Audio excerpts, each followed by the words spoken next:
ముందుగా దేవునికి స్తోత్రం చెల్లిద్దాం. కుడి వచ్చిన సంఘస్థులకు, ఆన్లైన్ ద్వారా యూట్యూబ్ ద్వారా వింటున్న దేవుళ్ళందరూ కూడా యేసుక్రీస్తు నామమున వందనాలు. దేవుని బిడ్డలారా, దేవుని మహాకృపను బట్టి మనమంత ఈ విధంగా ఈ ఆదివారపు సంఘ కుడుకులో కూడుకొని ఒక గొప్ప సంగతిని పరిశుద్ధ గ్రంథం నుంచి నేర్చుకుని ఆలోచించే ఘనత దయచేసిన తండ్రికి యేసుక్రీస్తు ద్వారా కృతజ్ఞతాస్తుతులు చెల్లిద్దాం. ఆమేన్. ఈరోజు దేవుడు సంఘాన్ని ఆన్లైన్ ద్వారా యూట్యూబ్ ద్వారా వింటున్న ప్రతి ఒక్కరిని ప్రేమించి మనందరి కోసం ఏర్పాటు చేసిన అంశం యేసుక్రీస్తునందు నిద్రించుట అంటే ఏమిటి? యేసుక్రీస్తునందు నిద్రించుట అంటే ఏమిటి? చూడండి దేవుని బిడ్డలారా, మనమంతా విశ్వాసులుగా పరిపూర్ణులు కావాలనని ఎన్నో రీతిలుగా దేవుడు ఎన్నో అంశాల ద్వారా కొన్ని సంవత్సరాలుగా మనతో మాట్లాడుతూ వస్తున్నాడు. యేసుక్రీస్తు ప్రభువారి యొక్క రెండవ రాకడ అతి సమీపములుగా ఉంది అని పవనాలు, పరిస్థితులు మనకు లోకంలో ఎన్నో రీతిలుగా కనబడుతూ ఉన్నాయి. ఎందుకంటే ఇప్పుడు మనమున్న దినాల్లో ఏ మూల ఏమి జరిగినా ప్రపంచవ్యాప్తంగా ఇమీడియట్గా టీవీల ద్వారా యూట్యూబ్ల ద్వారా న్యూస్ బయటకు వచ్చేస్తుంది. అందుకే ప్రభువారు భూమి మీద ఉన్నప్పుడు యేసు ప్రభువారే స్వయంగా చెప్తున్న మాట, ఇప్పుడు ఎక్కడ చూసినా కరువులు, రోగాలు, భూకంపాలు, యుద్ధాలు ఇవన్నీ కనబడుతున్నాయా? ఇవన్నీ కనబడుతున్నాయి. ఇవి యుద్ధం మనకు కనబడుతున్నప్పుడు అది మనకు యుద్ధంలాగా అనిపించకూడదు. అది లోకానికి యుద్ధంలాగా అనిపిస్తుంది, కానీ మనకు అది యుద్ధం అనుకోకూడదు. ఇది యుగాంతపు సూచనలు, ప్రభువారు రెండవ రాకడికి వచ్చే సూచనలు. ఎందుకంటే ప్రభువారు వచ్చే సమయానికి లోకమంతా నాశనమైపోతుందని ప్రభువారు చెప్పారు, నాశనం వెళ్ళిపోతుందని ప్రభువారు చెప్పారు. అందుకే మత్తయి సువార్త 24వ అధ్యాయంలో మనం చదువుకుంటే, మత్తయి సువార్త 24వ అధ్యాయము 3 నుంచి మనం జాగ్రత్తగా చదివితే దేవుని బిడ్డలారా, ప్రభువారు భూమి మీద ఉన్నప్పుడే 2000 సంవత్సరాల క్రితం ఇలా ఉండబోతుంది అని చెప్పిన మాటలు ఇప్పుడు మనం చదువుకుంటున్నాం. ఆయన ఒలీవల కొండ మీద కూర్చొని ఉన్నప్పుడు శిష్యులు అడుగుతున్నారు, శిష్యులు వచ్చి అడుగుతున్నారు, ప్రభువా ఈ మాటలు మాట్లాడుతున్నావు కదా, ఇవి ఎప్పుడు జరుగుతాయి? నీ రాకడకు అంటే నువ్వు మళ్ళా వస్తానంటున్నావు కదా, ఆ నీ రాకడకు ఈ యుగ సమాప్తికి సూచనలు ఏంటి అని వాళ్ళు అడుగుతున్నారు. వాళ్ళకేనవి, మనకు కూడా. ఆ మాటలు అపోస్తలులు శిష్యులు అడుగుతున్నారు, ఎప్పుడు జరుగుతాయి ప్రభువా ఇవన్నీ, దానికి ఎలా గుర్తుపట్టాలి, సూచన ఏంటి అన్నప్పుడు ప్రభువారు చెప్తున్న మాట, మాతో చెప్పుమనగా యేసు వారితో ఇట్లా నేను ఎవ్వరు కూడా మోసపరుస్తారు మిమ్మల్ని. మోసాలు ఎక్కువైపోతాయి లోకంలో. మీరు వాక్యములో మోసపోకుండా, భక్తి జీవితంలో మోసపోకుండా, లోకంలో మోసపోకుండా జాగ్రత్తగా ఉండండి. ఎందుకంటే అలాంటి దినాలు ఈ రోజు మనిషి నమ్మే పరిస్థితి లేదు. అసలు ఎవరిని నమ్మాలా, ఎవరిని నమ్మొద్దని మనిషిని చూస్తే భయం వేస్తుంది కదా. అది అంటున్నాడు, మోసపోకుడి, మిమ్మును మోసపరచకుండా చూచుకోండి. మనం ఈ జాగ్రత్తలు మనం కలిగి ఉండాలి ఇవన్నీ చూస్తున్నప్పుడు. ఎందుకంటే మనము విశ్వాసులుగా మనకు ఒక పరలోకం ఉందని, ఈ లోకము శాశ్వతము కాదని ఆలోచనలో మనం బతకాలి కదా. ఇప్పుడు లోకంలో జరిగేటివన్నీ లోకస్తులు చూసినప్పుడు ఏమనుకుంటారు, అయ్యో యుద్ధము, అయ్యో కరువులు, భూకంపాలు. కానీ మనకేమనిపించాలి ఇవన్నీ చూసినప్పుడు? ఇవన్నీ యుగ సమాప్తికి సూచనలు మా ప్రభువారు ముందే చెప్పారు. అదే చెప్తున్నారు ప్రభువారు. చూచుకొనుడి,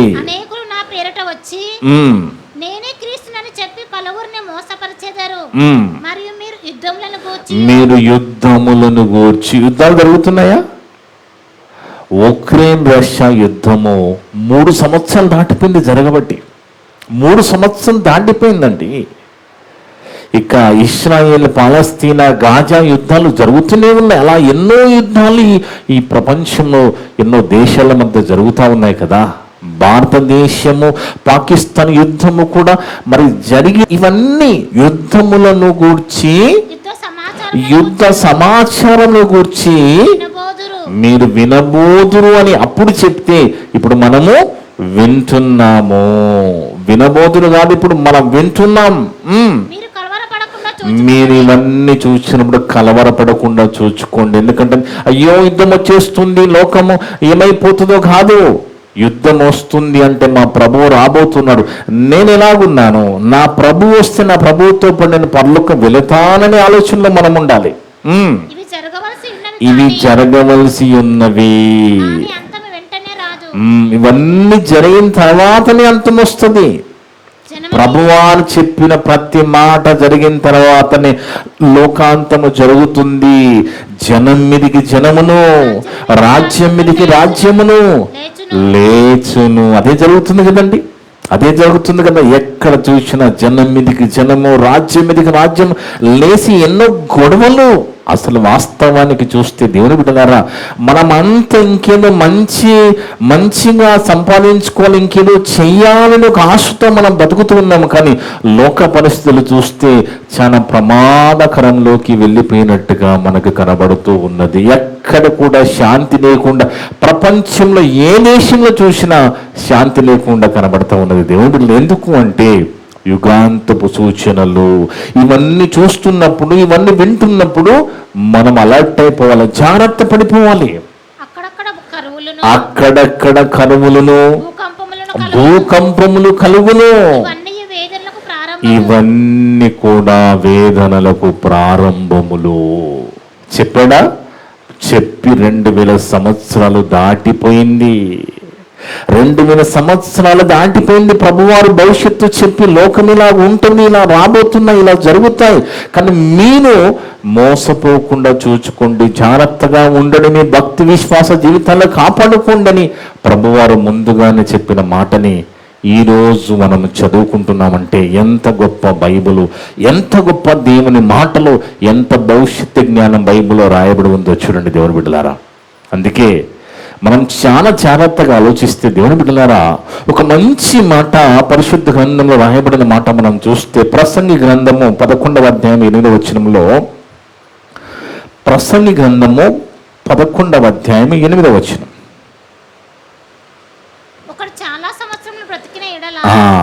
చూడండి, దేవుడు ఒక్కొక్క మాట బైబిల్లో రాయించారంటే అది ఖచ్చితంగా లోకములో మనకు కనబడుతూనే ఉంటుంది, జరుగుతూనే ఉంటుంది. ఏమంటున్నాను? ఒకడు చాలా సంవత్సరములు బ్రతికిన ఎడల, ఎవరికి ఉండదండి? ఎవరికైనా చాలా సంవత్సరాలు బ్రతకాలని ఉంటుంది, అవునా కదా? ఎవరికి చనిపోవాలని ఉంటుంది చెప్పండి? ఎవరికైనా ఎక్కువ కాలం బతకాలని ఉంటుంది, చనిపోవాలని ఎవరికి ఉండదు. ఎవరికి ఉంటుందంటే ఆరోగ్యం అంతా పోయి, ఆర్థిక ఇబ్బందుల్లో కూరుకుపోయి, ఇక నేను ఈ భూమి మీద ఏమి సాధించలేను అనుకునే వారికి చావాలనిపిస్తుంది తప్ప, సుఖ సంతోషాలతో ఎంజాయ్ చేస్తూ అన్ని అనుభవిస్తున్న వారికి చావాలని ఉండదు. వాళ్ళకున్న మొండినేమేందంటే, నా తల వెంట్రుకలన్నీ నేను చావాలి అంటే నా నడుము వంగిపోవాలి, నా కాళ్ళు మరి వంకరైపోవాలి, నా స్కిన్, నా చర్మం ముడతలు పడితే కదా నేను చనిపోతాను అనుకుంటున్నాను మనిషి. కానీ చావుకి వీటికి సంబంధం లేదండి. చావు అనేది ఇప్పుడు చూస్తున్న చావులు చూస్తే, ఒకప్పుడు మనము చూసే చావులు ఎలాగున్నాయంటే ముసలివారు మాత్రమే చనిపోయేవాళ్ళు, ఎక్కువ వయసు వాళ్ళు మాత్రమే చనిపోయేవాళ్ళు. మనిషికి నువ్వు చచ్చిపోతామనే మాట అసలు వినడం కూడా ఇష్టం ఉండదు.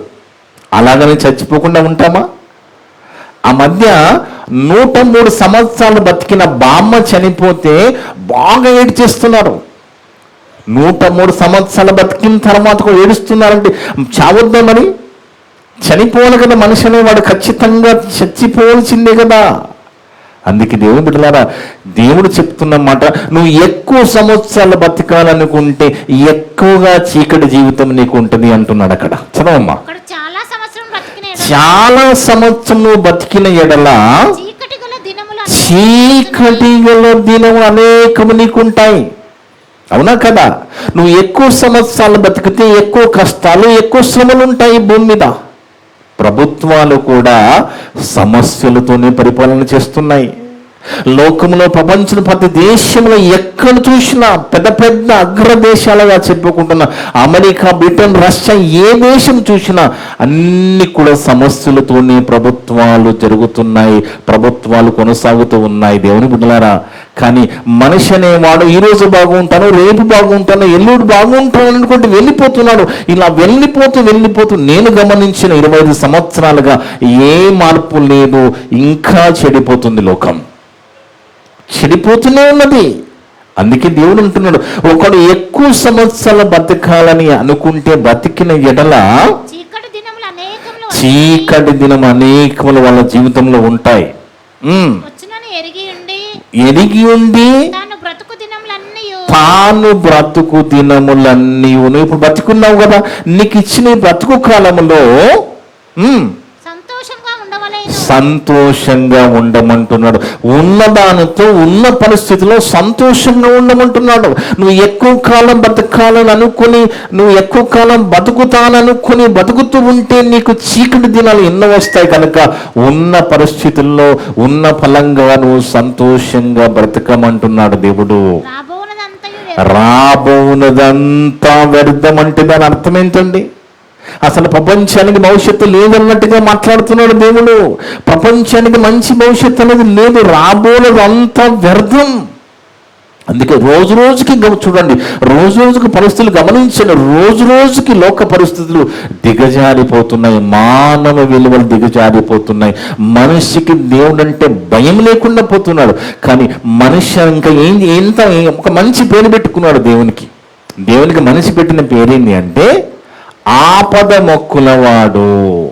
దేవునికి మనిషి పెట్టిన పేరండి ఆపద మొక్కులవాడు. అంటే మనిషి ఏమనుకుంటున్నాడు, నాకు ఆపద వస్తే దేవుడు నా ఆపద తీర్చేవాడుగా, అంతే దేవునికి నాకు సంబంధం అనుకుంటున్నాడు. నాకు ఆపద వస్తే ఆయన ఆపద తీరుస్తాడు, మా ఇద్దరికి ఇంతే సంబంధం అన్నట్టుగా మనిషి బతికేస్తున్నాడు. కానీ దేవుని బిడ్డలారా, దేవుడు అంటున్నాడు రాబోనదంతా వ్యర్థం. అందుకే దేవుని బిడ్డలారా, క్రైస్తవులుగా, క్రీస్తు నమ్మిన వారిగా, చర్చకి వెళ్తున్న వారిగా మనము చాలా చాలా జాగ్రత్తగా ఉండాలి, గమనిస్తూ ఉండాలి. ఎందుకంటే దేవుడు ప్రతీది కూడా భవిష్యత్తులో ఏమి జరగబోతుందో ప్రతీది కూడా బైబిల్లో రాసి మన చేతిలో పెట్టాడు. ఇది చదువుకోవాలి, మన బ్రతుకు మార్చుకోవాలి.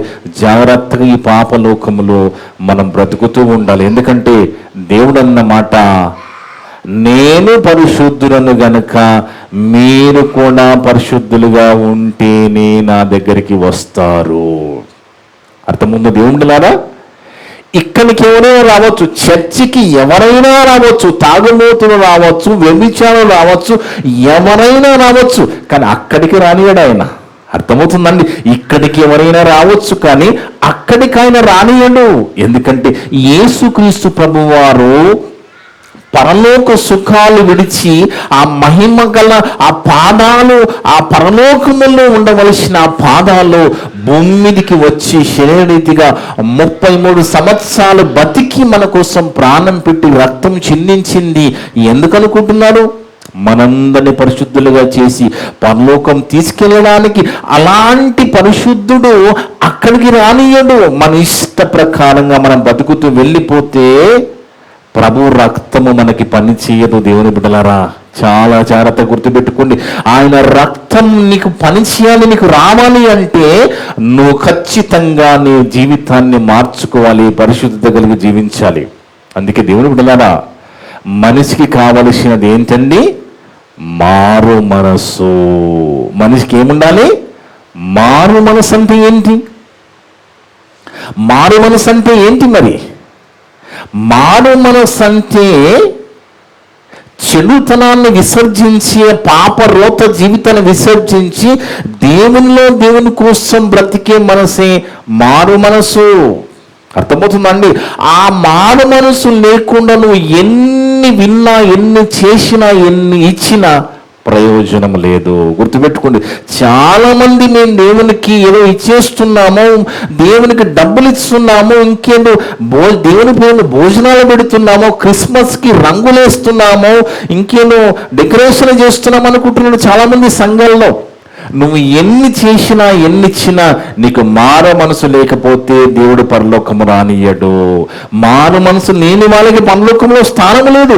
ఇక్కడికి సంఘాలకు చర్చిలకు అందరూ రానిస్తాడు, కానీ పరలోకం మాత్రం రానియ్యడు. అందుకే ఎవరైతే మారు మనసు లేకుండా భూమి మీద వాళ్ళ డబ్బులు ఇచ్చి ఆ పండుగల కోసము డబ్బులు, ఆ సున్నాల కోసము, ఆ కవర్ల కోసము, ఆ పండుగల కోసం, భోజనం కోసం డబ్బులు ఇచ్చి ఇవన్నీ ఇచ్చాము కాబట్టి మాకు ఖచ్చితంగా పరలోకం దొరుకుతుందనే వారితో ప్రభువారు భూమి మీద ఉన్నప్పుడే మాట్లాడబోయే మాటను ముందే చెప్పాడు. రేపన్నాడు రెండవ రాకడలో ప్రభువారు వచ్చినప్పుడు ఏం మాట్లాడుతాడో వాళ్ళు ఏమంటారో. ఎందుకంటే ఓవర్ కాన్ఫిడెన్స్తో చనిపోతున్నారు వాళ్ళు. ఓవర్ కాన్ఫిడెన్స్ ఏంటి? మేము దేవునికి డబ్బులు ఇచ్చాం, దేవుని కోసం ఖర్చు పెట్టాం, రంగులు వేసాం, భోజనాలు పెట్టాం, ఇవన్నీ చేశాము కాబట్టి మాకు ఇవ్వకపోతే పరలోకం ఎవరికి ఇస్తాడు అని ఓవర్ కాన్ఫిడెన్స్లో చనిపోయిన వాడితో రెండవ రాకడలో ఏం మాట్లాడతాడు? మొదటి రాకడలో ప్రభువారు చెప్పేశారు. మత్తయి సువార్త 7:22 మత్తయి సువార్త 7:22 దేవుని బిడ్డలారా, మత్తయి సువార్త 7:22.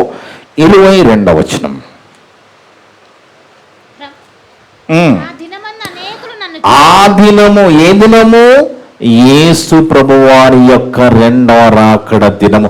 ఆ దినమున అనేకులు నన్ను చూసి, ప్రభువా ప్రభువా నీ నామమున కదా మేము ప్రవచింపలేదా, నీ నామమున దేవుని వెళ్ళగొట్టలేదా, నీ నామమున అనేక అద్భుత కార్యములు చేయలేదా అంటారట. అంటే వాళ్ళ నమ్మకం ఏంటి?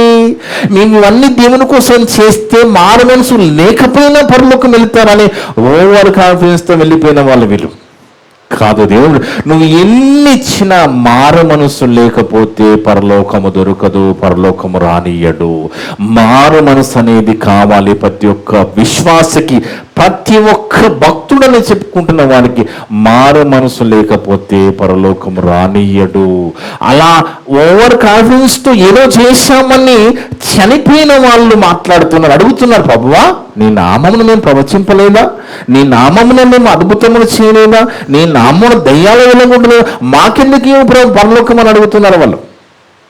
ఆలోచించండి. అప్పుడు ప్రభు అంటున్న మాట చూడండి, నేను ఎన్నడూ ఎరగను, మీరెవరు నాకు తెలియదు అంటాడు. ఎంత ఘోరం ఉంటుందండి. నేను ఎన్నడూ మీరు ఎరగను, అక్రమము చేయవాళ్ళారా నా యొద్ద నుండి తొలగిపోండి, గెట్ అవుట్. ఎంత ఘోరం ఉంటుంది. ఈ భూమి మీద ఏదో ఇచ్చామని, ఏదో చేశామని, ఏదో భ్రమలో మారు మనసు లేకుండా మనం వెళ్ళిపోతూ ఉంటే ప్రభువారు వచ్చినప్పుడు మీరు ఎవరో నాకు తెలియదు అంటే పరిస్థితి ఏంటి? ఆలోచించండి. అందుకే మనం ఏం వింటున్నామో, ఏం ఆలోచిస్తున్నామో, మన భక్తి ఎలా ఉన్నది, అది బైబిల్ అనుమతిస్తున్నాయి. ఇవన్నీ మనం చూసుకుంటూ వెళ్ళిపోతూ ఉండాలి. ఏదో గుడ్డి భక్తిగా వెళ్ళిపోతే, మారు మనసు లేకుండా ఉంటే ఖచ్చితంగా పరలోకం దొరకదు. మారు మనసు అంటే ఎలాగుంటుందో ఒకసారి బైబిల్లో చూద్దాం. లూకాసువార్త 19 5 నుంచి మారు మనసు అంటే ఎలాగ, మనిషిలో మార్పు ఎలా జరుగుతుందో ఒకసారి చూద్దాం. లూకాసువార్త 19 5 నుంచి 9 వరకు చదువుకుంటే దేవుని బిడ్డలారా, లూకాసువార్త 19 5 నుంచి చదివితే, యేసు ఆ చోటుకి వచ్చినప్పుడు కనులెత్తి చూచి, జక్కయ్యా త్వరగా దిగుము, నేడు నేను నీ ఇంట ఉండవలసి ఉన్నది అతనితో చెప్పగా. మనందరూ తెలుసు కదా, మేడి చెట్టెక్కిన జక్క ఇంటికి ప్రభువారు వచ్చారు, ఇవన్నీ మనకు తెలుసు కదా. జక్కయ్య చెట్టు దిగి రావయ్య, నేను మీ ఇంటికే ఉండాలి, మీ ఇంటికే వస్తున్నా అనేది మనందరికీ తెలుసు. అక్కడ మాటలు చూడండి, అతడు త్వరగా ప్రభువారు ఎప్పుడైతే మాట చెప్పారో ఆ మేడి చెట్టు ఎక్కిన జక్కే త్వరగా దిగి సంతోషముతో ఆయనని యేసును చేర్చుకున్నాడట. అందరు కొనుక్కుంటున్నారు. ఈ జక్కయ్యని, ఈ మోసగాడు, ఈ అన్యాయంగా సుంకాలు వసూలు చేసి ఈ జక్కయ్య ఇంటికి ఈ ప్రభువులను ఏంటని కొనుక్కుంటూ ఉన్నారు. ఈ పాపి అయిన మనుషుని యొద్ద బస చెయ్య వెళుతున్నారు ఏంటి, యేసు ప్రభువు ఆయన ఇంటికి వెళుతున్నారు ఏంటి, ఈయన పాపి కదా అని వాళ్ళు అనుకుంటున్నారు.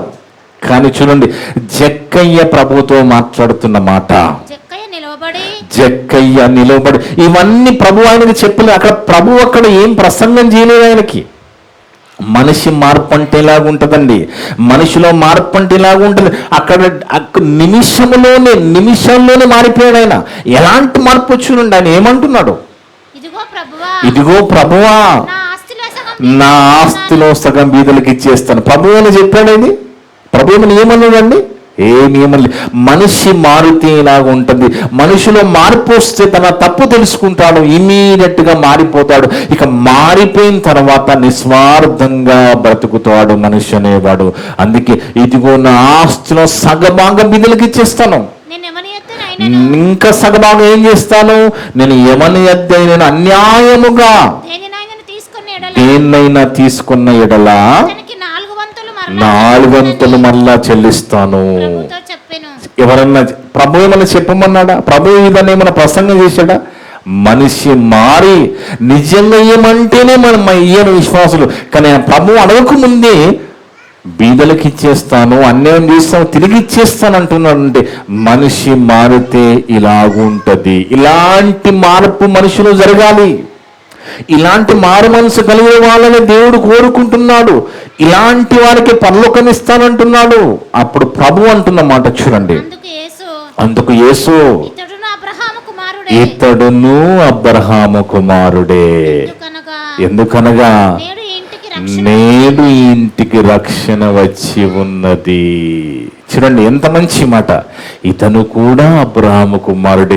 ఈ ఇంటికి ఏమొచ్చింది, రక్షణ వచ్చింది. తప్పు తెలుసుకున్నాడు, తప్పు వదిలిపెట్టాడు, ఇమీడియట్ గా మారిపోయాడు. అంటే మనిషిలో మార్పు కావాలి. మారు మనసు దేవుడు కోరుకుంటున్నాడు. ఎందుకంటే దేవుడు మనిషి మారకపోతే పాపములోనే జీవిస్తూ ఉంటాడు. గుర్తుపెట్టుకోండి, మనిషి మారకపోతే పాపములోనే జీవిస్తూ ఉంటాడు. పాపములో జీవించిన వారికి పరలోకము లేదు అని బైబిల్లో రాయబడి ఉన్నది. నువ్వు పాపముతో కొనసాగితే, నువ్వు దేవుడు వద్దన్న పని చేసుకుంటూ వెళ్ళిపోతే నీలో పాపం ఉంటుంది. నీలో పాపం ఉంటే నువ్వు పరలోకము రావని బైబిల్లో చూపి అన్నా మీకు. యోహాను సువార్త 8వ అధ్యాయం 21వ వచనం. యోహాను సువార్త 8వ అధ్యాయము 21వ వచనంలో ప్రభువారు చెప్తున్న మాట చూడండి. ఎవరైతే మన కోసం రక్తం చిందించి ప్రాణం పెట్టారో, ఎవరైతే మనకి పరలోకం ఇవ్వాలనుకుంటున్నారో ఆ ప్రభు సర్వాధికారి మాట్లాడుతున్నాడు. సర్వలోక న్యాయాధిపతి చెప్తున్నాడు. ఏమని? మరి ఒకప్పుడు ఆయన నేను 21వ వచనం, నేను వెళ్ళిపోతున్నాను, మీరు నన్ను వెదకుదురు కానీ మీ పాపములోనే ఉండి చనిపోవుదురు. చూడండి, మారు మనసు లేని వాళ్ళలో పాపములో ఉండి చనిపోతారు. పాపములో ఉండి చనిపోతే నేనున్న చోటుకు రాలేరు అంటున్నాడు కింద మాటలో. నేను వెళ్ళి చోటుకి మీరు రాలేరని చెప్పాడట. చూడండి, ప్రభువారు చెప్తున్నారు ఏమని? మీరు పాపములోనే ఉండి చనిపోతారు. పాపములో ఉండి మీరు చనిపోతే నేనున్న చోటికి మీరు రాలేరు. ఎక్కడున్నాడు ప్రభువారు ఇప్పుడు?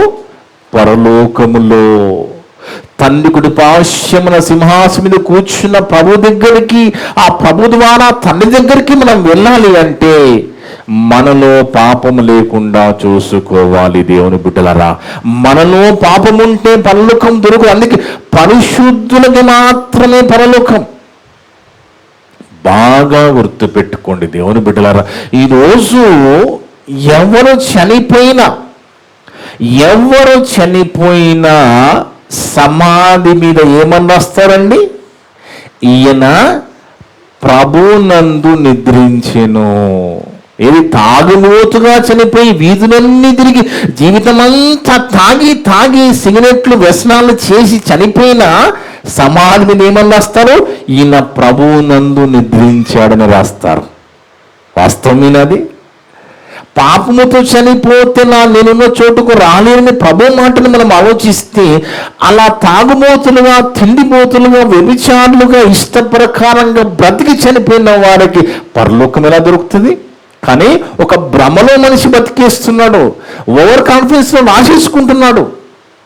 అదే సేవకుని దగ్గరికి వెళ్ళి బాధపడతా ఉంటే, ఏడుస్తూ ఉంటే, ఎందుకమ్మా ఏడుస్తున్నావు? మీ డాడీ ఎక్కడున్నాడో దేవుని ఒడిలో ఉన్నాడని చెప్తా ఉంటారు అబద్ధ మాటలు. కానీ బైబిల్ చెబుతున్నది, ఒక మనిషి పాపములోనే ఉండి చనిపోతే, పాపముతోనే చనిపోతే పరలోకము రారు అని పరలోకము ఈయమయ్య ప్రభు చెప్తున్నాడు. ఆయన ఇయ్యాలి కదా మనకి. రెండవ రాకల్లో ఆయన ద్వారానే, ఆయనే కదా మనం తీసుకెళ్ళింది. అలాంటి ప్రభువే చెప్తున్నాడంటే, అందుకే ప్రభు అన్న మాట ఏంటి? మీరు యుద్ధాలు, యుద్ధ సమాచారము, కరువులు, భూకంపాలు చూసి మీరు భయపడకండి. దానికన్నా ముందన్నమాట మోసపోకుడి. ఏమని మోసపోతున్నారు ఈరోజు చాలా మంది? మేము ఎలాగున్నా మాకు పరలోకం వస్తుందని ఓవర్ కాన్ఫిడెన్స్ వెళ్ళిపోతున్నారు. ఎలాగున్నా పరలోకము రానియడు.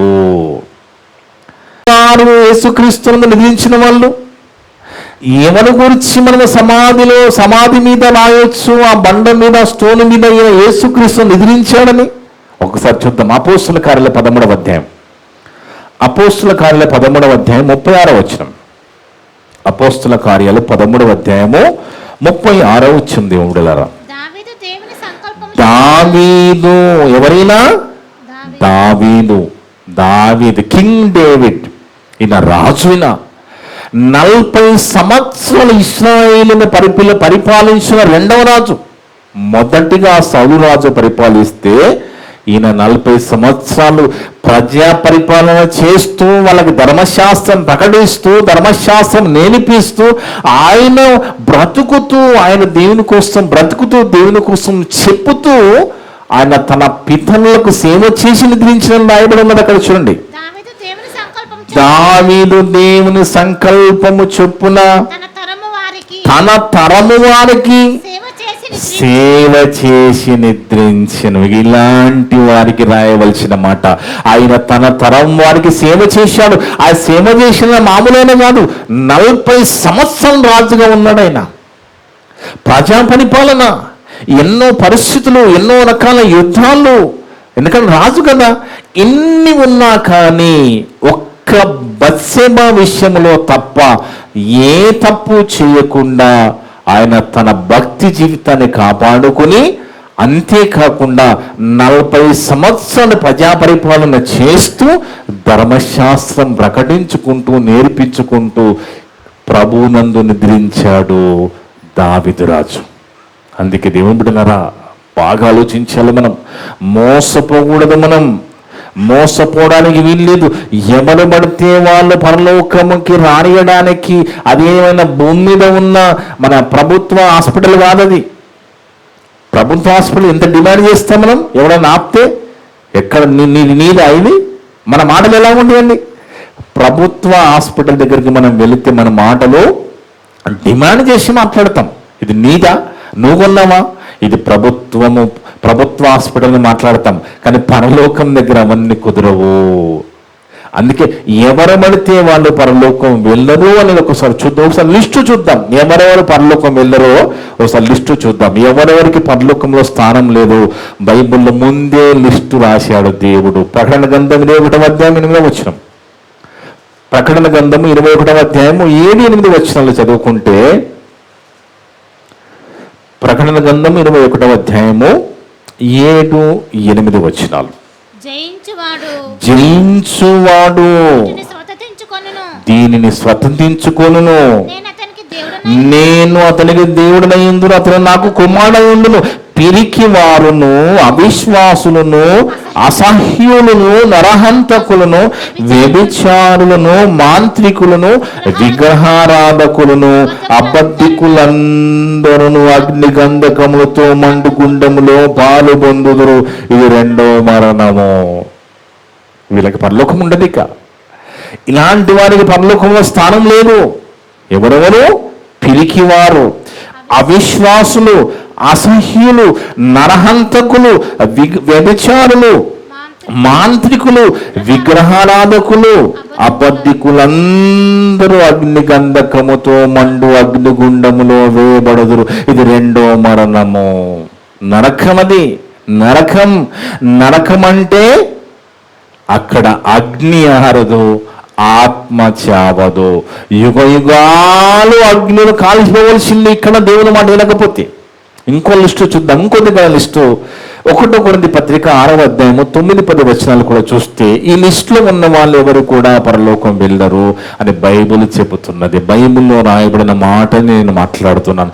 1 కొరింథీ పత్రిక 6వ అధ్యాయము 9-10 వచనం. అన్యాయస్తులు దేవుని రాజ్యమునకు వారసులు కారు. అన్యాయం చేసుకుని భక్తులకు చలమైన వాళ్ళు చాలా మంది ఉన్నారు సంఘాలు. వాళ్ళు అన్యాయం చేస్తారు, వాళ్ళ వీళ్ళని ముంచుతారు, అన్యాయం చేస్తారు, కానీ వాళ్ళు భక్తుల్లాగా వచ్చి వెళ్ళిపోతారు. నేను చెప్పాను కదా, నువ్వు ఎలాంటి వాడవైనా ఎలాంటి దానవైనా చర్చికి రావచ్చు, కానీ అక్కడికి పోలేవు. అక్కడికి మాత్రం రానియడాయన. అందుకే అన్యాయస్తులు దేవుని రాజ్యమునకు వారసులు కానేరు అని మీకు తెలియదా? మోసపోకుడి. చాలా మంది నేను ఎలా ఉన్నా పరలోకమని భ్రమలో వెళ్ళిపోతున్నారు. నేను ఎలా బతికినా నాకు పరలోకమని భ్రమలో వెళ్ళిపోతున్నారు. మోసపోకుడి. జారులైనను, విగ్రహారాధకులైనను, వ్యభిచారులైనను, ఆడంగితనం గల వారైనను, పురుష సంయోగులైనను, దొంగలైనను, లోబులైనను, త్రాగుబోతులైనను. ఉందా బైబిల్లో? త్రాగుబోతులైనను, దూషించేవారైనను, దోచుకునేవారైనను దేవుని రాజ్యమునకు వారసులు కారు. అసలు దేవుని రాజ్యం వీళ్ళకి స్థానమే లేదు, కానీ భ్రమలో వెళ్ళిపోతున్నారు. భ్రమలో మాకపోతే ఎవరికి ఇస్తాడు పరలోకమని. అలాంటి వారు చనిపోగానే వాళ్ళ కుటుంబ సభ్యులు కూడా ఆయన సమాధి మీద ప్రభువును నిద్రించాను అని రాసి వాళ్ళు ఏదో తృప్తి పడుతున్నారు. కానీ ఈ లిస్టులో ఉండి చనిపోతే పాపములో ఉండి చనిపోయినట్టు. పాపములో ఉండి చనిపోతే ప్రభు ఏమన్నాడు? మీరు పాపములో ఉండి చనిపోతే నేనున్న చోటుకి మీరు రాలేరు. అందుకే దేవుని బిడ్డలారా, మనిషికి కావలసినది మారు మనసు. ఆ మనస్సు రావాలి, మారు మనస్సు రావాలి. మనిషి మార్పు జరగాలి. మనసులో మార్పు జరగాలి. ఒక జక్కయ్యలాగా మారిపోయాడు. భక్తులందరినీ చూస్తే వాళ్ళంతా మారిన వారిగా కనబడతారు. వాళ్ళ మాటలు, వాళ్ళ జీవితం చూస్తే మారిన వారిగా కనబడుతుంది. కానీ మన జీవితాలు ఎలాగున్నాయి, మనం ఏ విధంగా పోతున్నాం అనేది జాగ్రత్తగా చూసుకుంటూ వెళ్ళిపోతూ ఉండాలి. దేవుని బిడ్డలారా, ప్రసంగి గ్రంథము 11వ అధ్యాయము, ఇంతకుముందు చదువుకున్న మాటను ఒకసారి గుర్తు చేసుకుందాం. ప్రసంగి గ్రంథం 11వ అధ్యాయము 8 నుంచి 10 వరకు. దేవుని బిడ్డలారా, ఒకడు చాలా సంవత్సరములు బతికిన ఎడలా చీకటి గల దినం అనేకములు చూడవలసి వస్తుంది.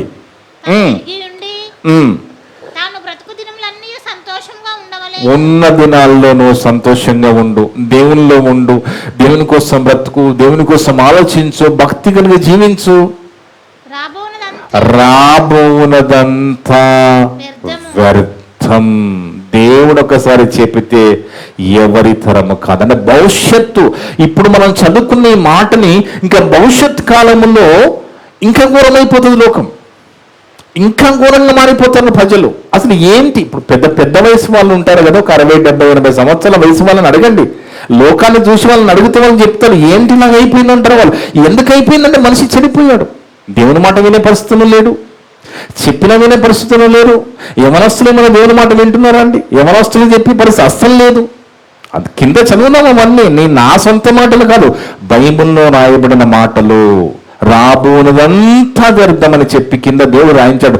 యవ్వనుడా, నీ యవ్వనమునందు సంతోషపడము, నీ యవ్వన కాలమందు నీ హృదయము సంతుష్టిగా ఉండనిమ్ము, నీ కోరిక చొప్పున నడుచుకో. ఎందుకంటే నువ్వు వినవు కదా, మరి నువ్వు వినవు కదా చెప్పినా, నువ్వు ఎంత చెప్పినా వినవు. యవనస్తులు చూడండి, వాళ్ళ బండ్లు చూడండి, వాళ్ళ బండ్లు వాళ్ళ బైకులో వాడేమో స్కెల్టన్ లాగా ఉంటాడు, ఆ బండి వానికంటే డబుల్ ఉంటుంది.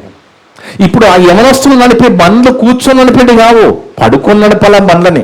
పడుకొని నడిపితే తప్ప నడపలేరు. వెనక కూర్చున్న వాళ్ళని పట్టుకోవడానికి కూడా ఏముండదు.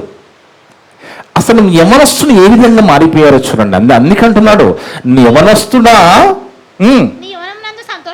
సంతోషపడము, నీ యవ్వన కాలమందు నీ హృదయం సంతుష్టిగా ఉండలేము, నీ కోరిక చెప్పునను నీ దృష్టి యొక్క ఇష్టం చెప్పునను ప్రవర్తించుము. కానీ కండిషన్స్ ఉన్నాయి. కండిషన్స్, నువ్వు ఇష్ట ప్రకారం బతకమన్నాడని అని నువ్వు మొదలు పెడితే, కానీ కండిషన్స్ అప్లై. ఏంటా కండిషను? వీటన్నిటిని బట్టి దేవుడు నిన్ను తీర్పులోకి తీసుకొస్తాడు, జాగ్రత్త అంటున్నాడు దేవుడు. తప్పించుకోలేరు ఎవ్వరు కూడా తప్పించుకోలేరు దేవుని దగ్గర నుంచి.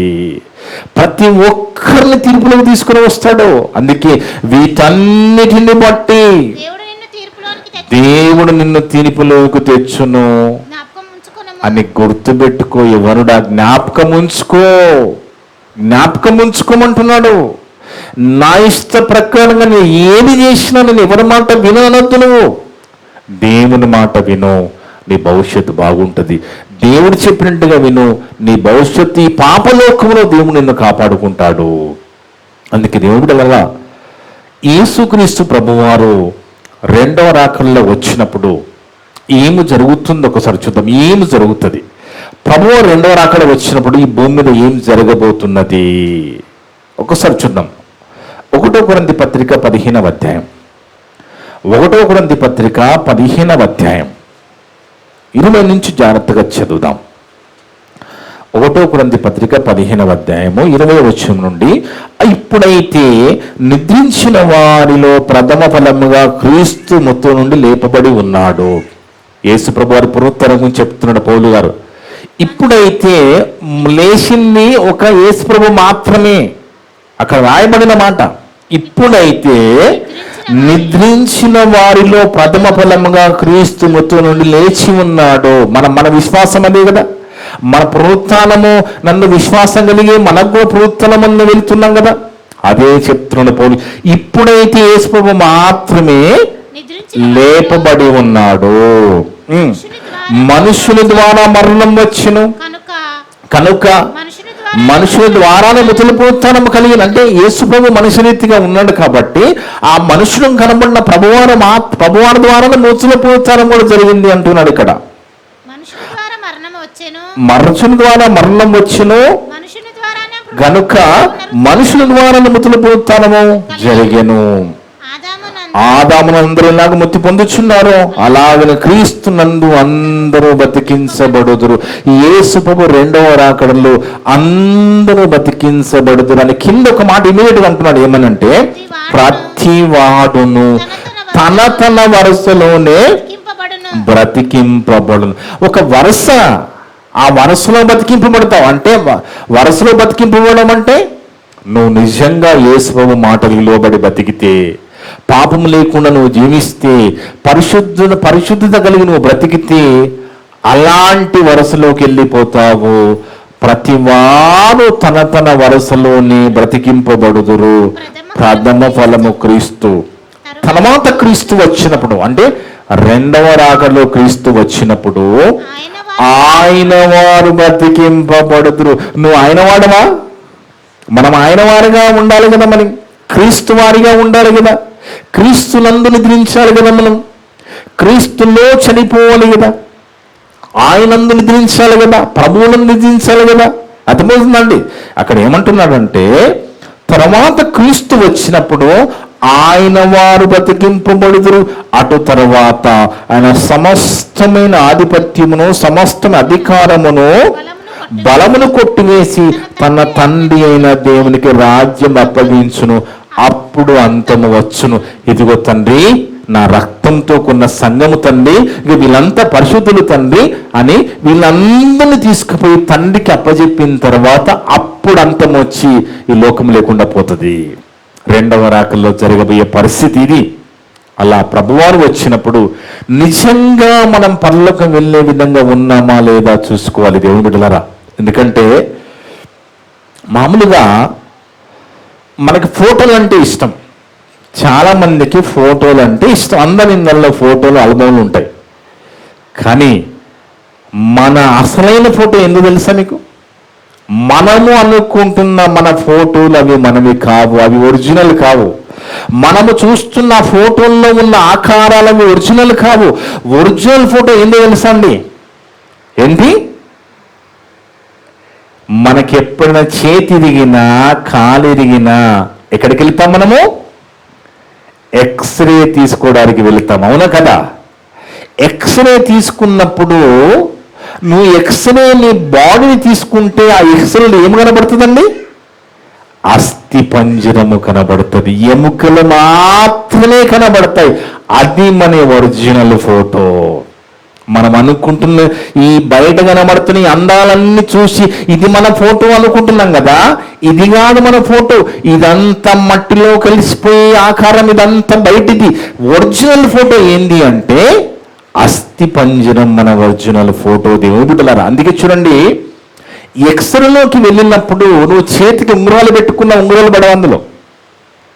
నువ్వు నీ శరీరం అంతా నువ్వు స్కాన్ చేస్తే ఎక్స్రే తీసుకుంటే అస్థి పంజరం మాత్రమే కనబడుతుంది. కానీ మనుషులు ఏమంటారు?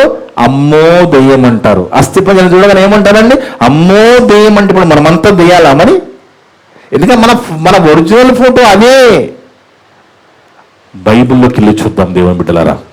యోబు గ్రంథం చివరిగా, యోబు గ్రంథం 10వ అధ్యాయము, యోబు గ్రంథం 10వ అధ్యాయము 9 నుంచి 11 వరకు చూస్తే, చిగటమన్నుగా నన్ను నీవు నిర్మించితివి. దేవుడు మనిషిని మట్టితో నిర్మించాడో మనకు తెలుసు, అవునా కదా? ఆ మన్ను ఎలాంటి మన్ను? జిగటమన్నట. జిగటమన్నుగా నన్ను నిర్మించితివి, ఆ సంగతి జ్ఞాపకం చేసుకో అంటున్నాడు యోబు గారు. నీవు నన్ను మరలా మన్నుగా చేయుదువా? ఒకడు పాలు పోసినట్లు నీవు నన్ను పోసితివి కదా. జున్నుగడ్డ ఒకడు పేరబెట్టునట్లు నీవు నన్ను పేరబెట్టితివి కదా. చూడండి, బాగా వినండి. చర్మముతోను మాంసముతోను నీవు నన్ను కప్పితివి అంటే ఈ అస్థి పంజరానికి దేవుడు దేంతో కప్పారట? చర్మముతోను మాంసముతోను నీవు నన్ను కప్పితివి, ఎముకలతోను నరములతోను నన్ను సంధించితివి. అంటే పైన చర్మముతో మాంసముతో కప్పాడు దేవుడు. కానీ మన ఫోటో ఒరిజినల్గా ఏంది అంటే ఆ అస్థి పంజరమే, ఆ స్కెలిటనే మన ఒరిజినల్ ఫోటో. మీకు అర్థము కావడానికి దేవుని బిడ్డలారా, ఇప్పుడంటే సిలిండర్ గ్యాస్ వచ్చి చాలా సంవత్సరాలు అయిపోయింది. కానీ ప్రారంభంలో గ్యాస్ కనిపెట్టినప్పుడు అత్తలు ఏం చేసేవాళ్ళండి? అత్తలు కోడళ్లను గ్యాస్ వదిలేసి చంపేసేవాళ్ళు. గుర్తుందా మీకు? అక్కడక్కడ న్యూస్ చూసాం కదా మనము. అంటే అత్తకి కోడలికి పడక కోడళ్ళు ఉన్నప్పుడు ఆ యొక్క కిచెన్లో గ్యాస్ వదిలేసి చంపేది. ఆమె ఆ కాలిపోతుంటే అక్కడ కూర్చుని ఏడ్చినట్టుగా నటించేది. అప్పుడు ఆమె ఏం చేసేది? ఆ గ్యాస్లో కాలిపోతున్నామే, ఆ మంటల్లో కాలిపోతున్నామే, రక్షించండి రక్షించండి రక్షించండి పెద్దగా అరిచేది కదా. అరిచినప్పుడు ఎవరో ఒకరు వచ్చేసి ఆమెని మరి ఏదో ప్రయత్నం చేసేవాళ్ళు. తర్వాత ఆమె చనిపోయేది. చనిపోయిన తర్వాత ఆ శవాన్ని ఏం చేస్తారండి? మరలా తీసుకుపోయి హిందూ ధర్మ ప్రకారంగా, హిందూ సాంప్రదాయాల ప్రకారంగా ఆ దేహాన్ని తీసుకుపోయి మరలా వాళ్ళు ఏం చేస్తారు? కట్టెల మీద పెట్టి కాలుస్తారు. బాగా గుర్తుపెట్టుకోండి. ఇక్కడ రక్షించండి రక్షించండి రక్షించండి అన్నది అగ్నిలో కాలుతున్నప్పుడు అక్కడ వాళ్ళే తీసుకుపోయి కట్టెల మీద పెట్టి కాలిస్తే సైలెన్స్గా కాల్చుకుంటున్నది. సమాధానం, వాయిస్ వినబడడం లేదు. అంటే ఏమి జరిగింది? ఏం జరిగింది అంటే, రక్షించండి రక్షించండి అన్నది శరీరము కాదు, ఆత్మ. మనలో ఉన్న ఆత్మ అరిచింది, రక్షించండి రక్షించండి. ఆ ఆత్మ దేహం నుంచి వెళ్ళిపోయింది కనుక అక్కడికి వెళ్ళి వాళ్ళు కట్టెలతో కాల్చినా కానీ శరీరం ఆమె కిమ్మనకుండా కాల్పించుకుంటుందంటే దాని అర్థం ఏంటి? ఈ నొప్పి అనేది, ఈ బాధ అనేది, ఇప్పుడు మామూలుగా మిమ్మల్ని గట్టిగా గిచ్చాను అనుకోండి, అబ్బా అంటారు. అదే శవానికి ఇచ్చితే సైలెన్స్గా ఉంటుంది. అబ్బా అనే ఆత్మ వెళ్ళిపోతుంది. అందుకే దేవుడిలారా, దేవుడు బైబిల్లో మనకి ఆత్మ సంబంధమైన విషయాలు నేర్పిస్తున్నాడు. నువ్వు ఆత్మ వినువు, నీ ఆత్మకు రేపన్నాడు నేను పరలోకం ఇస్తాను. అందుకే కళ్ళ ముందు ఈ శరీరము కట్టెల్లో కాలిపోతుంది, కానీ ఆత్మ వెళ్ళిపోతుంది. కాబట్టి ఆత్మని, ఆ యొక్క శక్తి ఆ దేహంలో ఆ శరీరము లేదు కాబట్టి ఆ సైలెన్స్ అయిపోయింది, కుళ్ళిపోతుంది మట్టిలో కలిసి. కానీ ఆత్మని దేవుడు వదిలిపెట్టాడు. దేవుడు ఎంత జ్ఞానవంతుడో చూడండి. దేవుడి జ్ఞానం ఎంత గొప్పగా ఉందంటే, ఈ దేహం మట్టిలో కలిసిపోతుంది కానీ ఆత్మను అక్కడ పట్టుకుంటున్నాడు. నీ జీవితాన్ని బట్టి ఆత్మను పాతంలో పట్టుకుంటున్నాడు. నువ్వు మంచివాడిగా మంచిదానిగా మారు మనసు పొంది దేవునిలో ఉండి చనిపోతే నిన్ను పరదేశకు పంపిస్తున్నాడు. లేదా దేవుడు చెప్పిన మాటలకు వ్యతిరేకంగా బ్రతికి చనిపోతే నరకానికి పంపిస్తున్నాడు. ఆత్మ యుగ యుగాలు నరకములో కాలబోతున్నది. దేవుని బిడ్డలారా, ఈ వేడికే తట్టుకోలేకపోతున్నాం మనమున్న ఈ రూమ్ టెంపరేచర్కి ఈ వేడికి మనం తట్టుకోలేకపోతే రేపన్నాడ నరకములో అది భయంకరమైన బాధ. అక్కడ కేకలని రాయబడి ఉంటుంది. అక్కడ ఉన్న వాళ్ళు ఏం చేస్తున్నారట? కేకలు పెడుతున్నారు. కేకలు పెడుతున్నట్టుగా బైబిల్లో చదువుకుంటాం. అందుకే దేవుని బిడ్డలారా, మనము మారిపోదాము, మారు మనసు తెచ్చుకుందాము, మారు మనసు కలిగి బతుకుతాము. దేవుడు చెప్పిన మాటల ప్రకారంగా బ్రతికి పాపము లేకుండా మనము చూసుకుని దేవుడున్న పరలోకం వెళదాం. అలా వెళ్ళడానికి ఈ రోజు నుంచి మనము మనసు మార్చుకొని ఇకనైనా దేవుని మాటకి లోబడి బతికి దేవుని క్షమాపణ అడిగి ఇక్కడి నుంచైనా నీకోసం బతుకుతానని ప్రభువుని బతిమలాడుకొని మనం మారితే దేవుడు క్షమించడానికి సిద్ధంగా ఉన్నాడు. లేదని ఇలాగే ఉంటాను నువ్వు అంటే, నువ్వు రేపన్నాడు ఏదో ఒక రోజు మనకి చావు వస్తుంది. చావు వచ్చినప్పుడు ఆ పాపములోనే ఉండి చనిపోతే పరలోకము రానియను అన్న ప్రభువు మాటని ఎల్లప్పుడూ గుర్తుపెట్టుకుని మనం బతుకుదాం. అందుకే మనమంతా కూడా యేసుక్రీస్తునందు నిద్రించడము అని చెప్పాను ఎన్నోసార్లు. నిద్రించడం అంటే అర్థం ఏంటి? దేవుడు చనిపోయిన వారిని నిద్రిస్తున్నారంటాడు. ఈ చిల్లని నిద్రిస్తుంది అంటాడు యేసుప్రభు వారు కదా. ఈ నిద్రించే వాళ్ళు ఇలా తడితే లేస్తారు. అంటే యేసుక్రీస్తునందు నిద్రిస్తే మనము రేపన్నాడు ప్రభు వచ్చినప్పుడు మనందరిని తీసుకుపోయి రాజ్యంగా పరలోకములో ఉంచుతాడు. అక్కడ కోట్ల సంవత్సరాలు, ఇక్కడ 60-78 సంవత్సరాలే. ఏది ఎక్కువ అండి? అదే ఎక్కువ కదా, అది చాలా ఎక్కువ కదా, అది లెక్కల్లో లేనిది కదా. కోట్ల సంవత్సరాలు నువ్వు అక్కడ ఉండాలనుకుంటున్నావా? ఇక్కడ మాత్రం 60-78 సంవత్సరాలు నా ఇష్ట ప్రకారంగా బతకాలనుకుంటున్నావా? నిర్ణయం నీకే వదిలిపెడుతున్నాను. ఇట్టి మాటలన్నీ కూడా ఏ ఒక్క మాట కూడా వృధాపోకుండా విన్ని మీ అందరి హృదయాలలో చెప్పిన నా హృదయంలో దేవుడు సమృద్ధిగా ఫలింపజేయను గాక. ఆమేన్. ప్రార్థన చేసుకుందాం. మమ్మల్ని మిక్కిలిగా ప్రేమించిన మా పరలోకపు తండ్రి, మీ యొక్క పరిశుద్ధమైన ఘనమైన నామమును బట్టి స్తోత్రాలు వందనాలు నాయన. ఇప్పుడు వరకు నాయన నా ద్వారా మాట్లాడిన ప్రతి మాటను బట్టి స్తుతులు స్తోత్రాలు చెల్లిస్తున్నాము తండ్రి. అవును దేవా, యేసుక్రీస్తుని నిధించడం అంటే పాపం లేకుండా ఉండడమని, మేము సమస్తం ఇచ్చిన మాకు మారు మనసు లేకపోతే ప్రభు పరలోకము రానియడని, ప్రతి ఒక్కరూ ఒక జక్కేలాగా బైబిల్లో భక్తుల్లాగా మారు మనసు పొందాలని, మాలో ఎప్పుడు కూడా పాపం లేకుండా చూసుకోవాలని, పాపముతో చనిపోతే పాపములో చనిపోతే నిన్న స్థలంకు రాలేనని మా ప్రభు చెప్పిన మాటని ఈరోజు మాకు గుర్తు చేసిన విధానం బట్టి స్తోత్రాలు చెల్లిస్తున్నాము నాయన. మీరు పరిశుద్ధులను గనుక మీరు పరిశుద్ధుడు గనుక మేము కూడా పరిశుద్ధంగా ఉంటేనే మీ దగ్గరికి వస్తానని మాకు అర్థమైంది నాయన. మేము ఏ రోజుకు ఆ రోజు, ఏ క్షణం ఆ క్షణమునైనా మా పరిశుద్ధతను కాపాడుకుంటూ, మాలో పాపం లేకుండా చూసుకుంటూ, మీరున్న పరలోకం వచ్చే వరకు ఈ భూమి మీద మాకు ఎంత కష్టం వచ్చినా, శ్రమ వచ్చినా, నింద వచ్చినా, అవమానం వచ్చినా వాటన్నిటిని భరిస్తూ జయిస్తూ మీరున్న పరలోకం వచ్చే భాగ్యాన్ని మాకు దైత్యం వేడుకుంటున్నాము నాయన. మాలో, సంఘములో ఈ మాటలు ఆన్లైన్లో వింటున్న ఏ ఒక్క బిడ్డ కూడా ఆత్మీయంగా పడిపోకుండా అందరికీ బలాన్ని, శక్తిని ప్రసాదించండి తండ్రి. ఇప్పటివరకు నా ద్వారా మాట్లాడిన ప్రతి మాట విన్నందరూ ఉదయాల్లో ఫలింపచేయండి దేవా. మేమంతా కూడా కేవలం వాక్యము చదివి విని వదిలిపెట్టి మమ్మల్ని మేము మోసపరుచుకోకుండా విన్న మాటల ప్రకారంగా దీవించే ధన్యత దయచేయమని సమస్త ఘనత మహే ప్రభావాలు మీకే చెల్లిస్తూ మా ప్రభును మా రక్షకుడును మీ ప్రియ కుమారుడు అయిన యేసుక్రీస్తు వారికి పరిశుద్ధ నామమున అడిగి వేడుకొనుచున్నాము తండ్రి. ఆమేన్. ఆమేన్. మీ అందరికీ వందనాలు. May God bless you all.